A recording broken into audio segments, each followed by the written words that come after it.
Hey guys, so we're here. We just got done with our fishing rig video. We're doing a bow rig video. This is a new rig. This is the Halon 32 with the 6-inch brace height.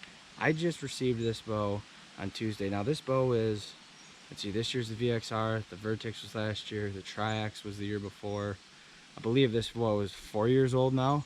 So I'm not a flagship bow chaser. We're just gonna get that right out of the way. I don't believe you need any kind of $1,000 bow to shoot really well with and to kill deer with, or kill anything for that matter. If you want to use it for deer, pigs, bear, elk, a lot of people, as far as bows goes, is they're chasing all the wrong things, and people give way too much credit to these things. Okay, these bows are super nice. Like this one is a super nice bow. I've shot it a few times already, but people I think tend to forget that you're shooting the bow. The bow's not shooting itself.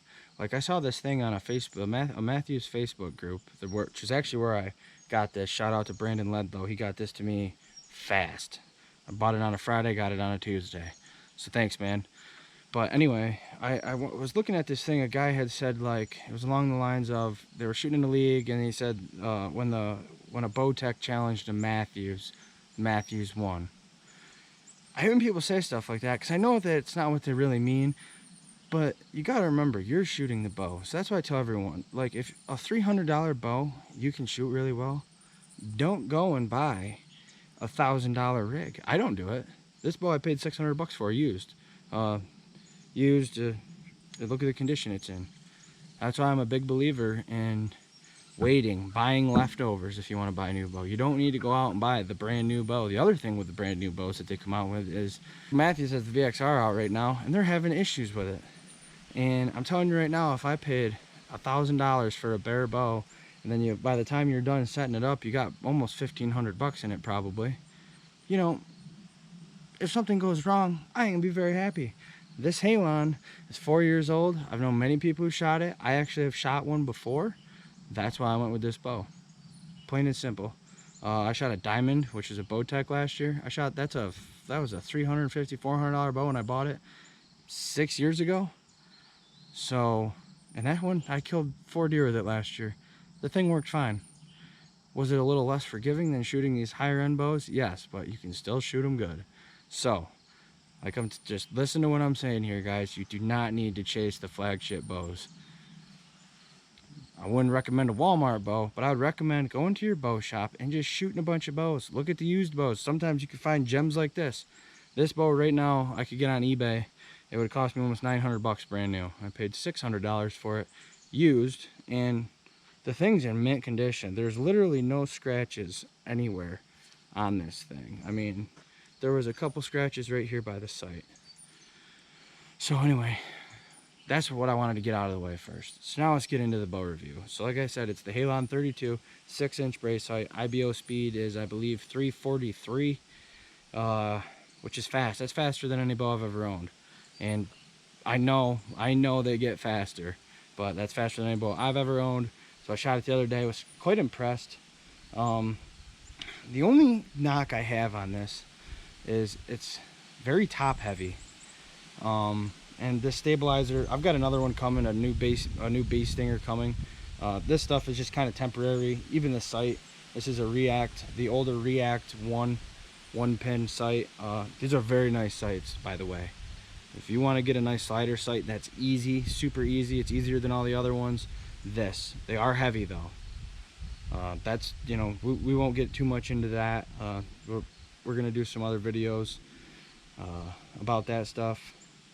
But like I said, it's a little top heavy, but it feels really nice at full draw. And with that top heaviness, when you release, it just really just falls right forward, which is why I believe it is top heavy. But I think I am gonna get when I put my bee stinger on, I have a feeling I'm gonna have to put some extra weight on it just to get that balance just right. These bows are also a little on the heavy side. I'll post the weight right now in the corner because I don't know it off the top of my head, and it is a little heavy, but I'm a bigger guy, so I'm 6'1" and thick. And it doesn't bother me. for someone that is going to be shooting, you know, a smaller framed person, again, if you're looking at a bow like these, go and shoot them. You can take what you want from this review, but the only way to really know what you like and what you're most comfortable with is to go to a shop and shoot as many bows as you can.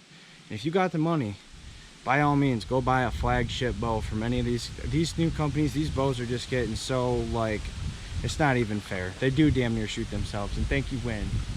Thank you, Win. Get me wet and stuff. But anyway, we're gonna set a target up, and I'm gonna shoot some shots with it for you guys, and so you guys can hear it. It is really quiet. Again, this is set at 29-inch draw length, 70-pound draw weight. You got nothing really on it to silence. You just got the harmonic dampeners, but I've also seen, I think you can put dampeners in here. I think you can put dampeners in here.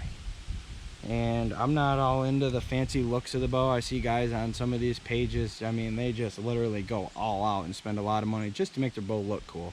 I don't care what my bow looks like. I want my bow to just feel comfortable, because when a bow for me feels comfortable, that's when I'm the most lethal. You know, that's when them shots at 80, 90, 100 yards, it's nothing when you have a bow that you're super comfortable with. And so far, I'm pretty happy with how this shoots. What other one thing I can touch on that?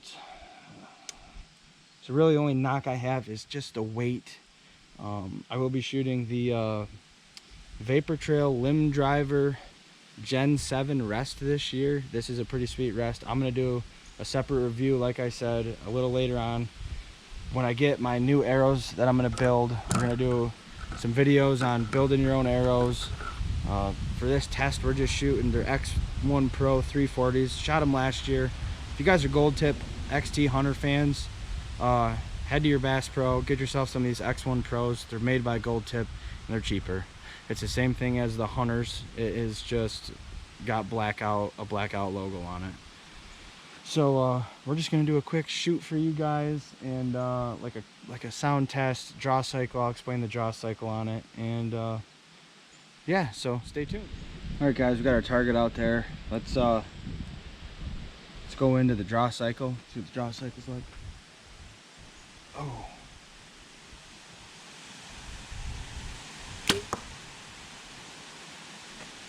So the draw cycle on this is set 70 pounds. It is quite smooth throughout the life of the draw either. Like on my Diamond, which was a Bowtech, and which I've noticed with other Bowtechs, is they kind of load up real heavy, and they have a real steep valley, and I've heard that with the new prime bows. But the draw cycle on this Halon is just absolute. I mean, it's smooth at 70 pounds, real smooth.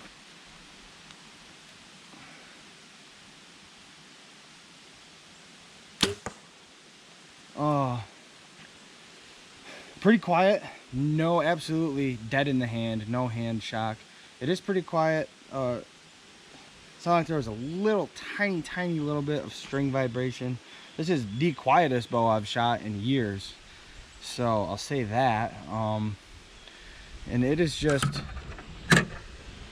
the draw cycle on this is, I can't, you know, at a 70-pound bow, it is just absolutely beautiful. A nice bow to draw, really nice bow to draw. The valley, there's not much of a valley. Like, there's no hump either. You're not, when I say valley, there's when you draw back, you know, there's no, as you can see when I do it, when the cams break over, that's where there's a lot of times there's a hump, and it is just smooth all the way through, and then it locks down. It locks down really tight. I will say I definitely am going to need to get a weighted stabilizer, because you can, when you do draw back and it locks down, you can really feel that top end weight, and I'd like to balance that out. That'd be the only knock I have, is that it's just top heavy. Fun bow to shoot, and yeah, I'm really excited to actually use this for the rest of the year. So right now, I think we're just gonna shoot some shots. What I'm gonna do actually really quick is I'm gonna put my camera on top of the target.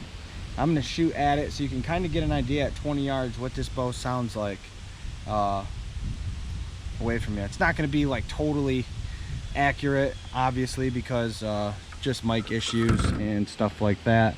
But yeah, we're gonna I'm gonna wait for this wind to die down. I might shoot a couple more shots. We're gonna go throw the camera on top. We'll see what it sounds like at 20 yards. What if you were a deer, what this bow would sound like at 20 yards. So all right guys, we got the GoPro on top of the target. We're just gonna do a little 20-yard sound test, see what it sounds like at 20 yards.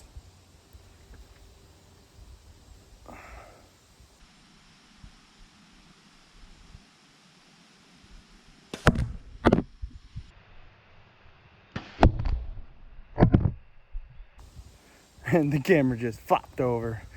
So again guys, this is just a really fun bow to shoot. It's pretty quiet. Draws smoother than silk, and it's hard to find that in these new bows that are getting super fast, to get a bow that just draws like it does. But this has limb stops. I don't know if you can get cable stops. Actually, no, those are cable. I might be feeding you wrong information. I think those are cable stopped. Let me look. I can watch. Yes, this is a cable stopped draw, but it is an absolute locked down. Like it feels. Honestly, I thought these were limb stops. These are cable stopped. Which, whatever, man. Usually the cable stops, you guys don't know what I'm talking about when you draw back. This little gadget right there, don't mind my smashed finger. When you draw back, it rotates around, and when it locks down, sits. You can almost see where it's kind of worn a little bit right there on the cable. So this thing will rotate around and it locks onto that cable. Now they have ones that lock onto the limbs, bows. And a lot of bows you can interchange. Like I think Prime, you can have limb stops or cable stops. And cable stops are supposed to be, they have more of a spongy back wall. Limb stops give you that rock solid back wall. But with these cable stops, I'm actually quite surprised that that's a cable stop, because there is no sponge at all in it. It is just locked right in.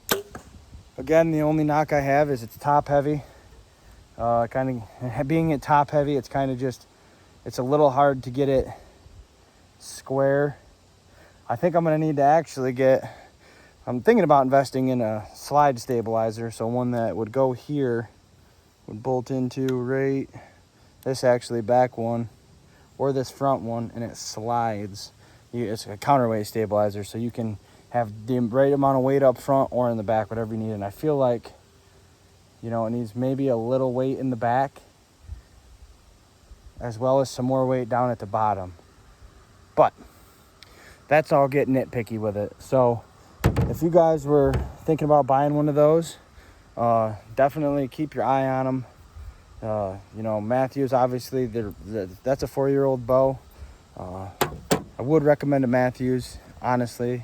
A Creed, I had a Creed, sold that. The Creed XS, the Z7, people are still loving the Z7. That came out probably 10, 12 years ago. They're all just really, really nice bows to shoot. And again, they're just getting better. They are having some issues with the VXR. I wouldn't be afraid to buy one. But again, guys, just do me a favor. When you go and buy these things, shoot them. I had shot that bow before. I'd shot the Vertex. I had shot that bow. I shot Primes. I shot Bowtex. Again, I'm not a huge fan of Hoyt because they're absolutely outrageously priced usually. But again, shoot what you want. If you have the money, like I said, if you have the money, don't be afraid to go out and buy a $1,000 bow. But don't think you need to either. Just go to your shop, shoot the bows that you like. This Mathews, though, really nice bow. I'd give it a 4.5. I'd give it a 4 out of 5, actually, because you're going to have to fix that top heaviness, which that could be just a personal deal. Other people might not feel that way about it, but I'm pretty happy with it. I'm excited to really spend some time here in the next few weeks and get a nice rig for this bow season, which we're going to go over. Because these arrows, these are just my arrows from last year. And we got some Black Eagle deep impacts will be here Tuesday. We're going to have a whole series of videos on really building your own arrows. I'm excited. We're going to take this arrow building. I used to just buy the arrows and fletch them. Now we're going to take it to a different level, which again, we'll get into that when it gets here. But anyway, guys, so yes, 4 out of 5, maybe 4.5, but I'm gonna give it a 4. Just honestly, I don't have too many I don't have anything bad to say about it. But anyway, guys, thanks for watching. I'm gonna keep shooting. We got to get this sight sighted in pretty good, so we will see you guys on the next one.